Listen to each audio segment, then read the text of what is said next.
तो चलिए सुर्खियों के बाद आगे बढ़ते हैं और इस समय की बड़ी खबर आपको बता देते हैं। किसान आंदोलन से जुड़ी ये बड़ी खबर, सरकार ने किसान नेताओं को नया मसौदा भेजा है, लेकिन सूत्रों के मुताबिक अभी भी सहमति नहीं बन पाई है। किसान संगठनों का यही कहना है कि जो मुकदमे इस आंदोलन के दौरान किसानों के ऊपर दर्ज किए गए हैं उसको वापस लिया जाए। हालांकि सरकार की तरफ से नया मसौदा भेजा गया है, लेकिन अभी भी किसानों के रुख में कोई नरमी नहीं दिख रही है। हालांकि इमरजेंसी बैठक इस समय किसान संयुक्त मोर्चा की चल रही है।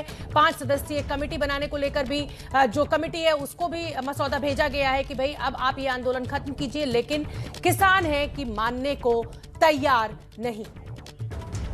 जैनेंद्र हमारे सहयोगी हमसे जुड़ रहे हैं ज्यादा जानकारी लिए हुए। जैनेंद्र, सरकार ने जो नया मसौदा भेजा है, क्या इसमें वो जो मुकदमे लगाए गए थे उनको वापस लेने की बात कही गई है? क्या कुछ है इस मसौदे में?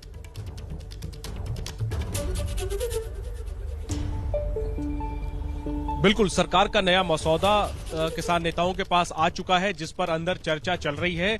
अंदर से सूत्रों ने हमें ये बताया है कि नए मसौदे पर भी किसान नेताओं के बीच आपसी सहमति नहीं बन पाई है। सरकार के नए मसौदे से भी किसान नेता पूरी तरीके से संतुष्ट नहीं है। बड़ी बात यह है कि नए मसौदे में सरकार ने किसान नेताओं पर, किसान प्रदर्शनकारियों पर जो मुकदमे दर्ज हैं वो उन्हें तत्काल वापस लेने पर सहमति जता दी है। कल जो मसौदा आया था उसमें यह शर्त रखी गई थी कि पहले आंदोलन के समापन का ऐलान हो, आंदोलन वापसी का ऐलान हो, इसके बाद मुकदमे वापस लिए जाएंगे। लेकिन नए मसौदे में सरकार केस वापसी के मोर्चे पर लचीला रुख अपनाया है सरकार ने, और केस वापसी के लिए तैयार हो गई है। लेकिन देखिए, केस भी कई प्रकार के हैं, अलग अलग मामले हैं। तो तमाम मामलों पर सरकार ने यह तो कहा है कि आंदोलन समापन से पहले ही केस वापसी ले ली जाएगी, लेकिन उसके जो निटी-ग्रिटीज हैं, उसके जो अन्य उसके अंदर के तौर पे जो तमाम मामले हैं उसमें सरकार के साथ बातचीत चल रही है। और तो जैनेंद्र, आप ये बता रहे हैं कि एक मुद्दा जो मुकदमे वापसी को लेकर था उस पर सरकार की तरफ से सहमति इस नए मसौदे में जता दी गई है। अब मुझे बताइए कि पेच अभी कहां अटक रहा है, क्योंकि किसानों के मुद्दे कई थे। मुआवजे को लेकर भी मसला अटका हुआ था, इसके अलावा बिजली बिल को लेकर मसला अटका हुआ था। तो अब पेच कहां अटक रहा है?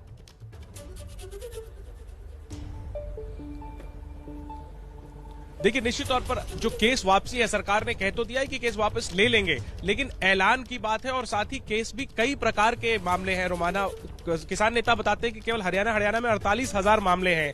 इसके अलावा लाल किले का मामला है, कई गंभीर मामले भी हैं। तो किन मामलों को सरकार वापस लेना चाह रही है, किन मामलों को लेकर के सरकार आश्वासन दे रही है, ये जब किसान नेता बाहर आएंगे तभी पता चलेगा। फिलहाल ये पता चला है कि सरकार ने जो शर्त रखी थी कि आंदोलन खत्म करिए फिर वापस लेंगे, वो शर्त सरकार ने छोड़ दी है। सरकार सहमत हो गई है कि आंदोलन से खत्म होने से पहले ही केस वापस लिए जाएंगे। एक अहम मामला है एमएसपी कमेटी को लेकर। सरकार ने जो मसौदा कल दिया था उसमें यह कहा गया था कि संयुक्त किसान मोर्चा के प्रतिनिधि भी कमेटी का हिस्सा होंगे। भी शब्द पर ऐतराज है किसान नेताओं को। उनका कहना है कि आंदोलन एमएसपी के लिए हमने किया है, तो केवल हम ही उस कमेटी में होंगे किसान प्रतिनिधि के तौर पर। तो नया जो मसौदा आया है उसका इंतजार उसके ड्राफ्ट की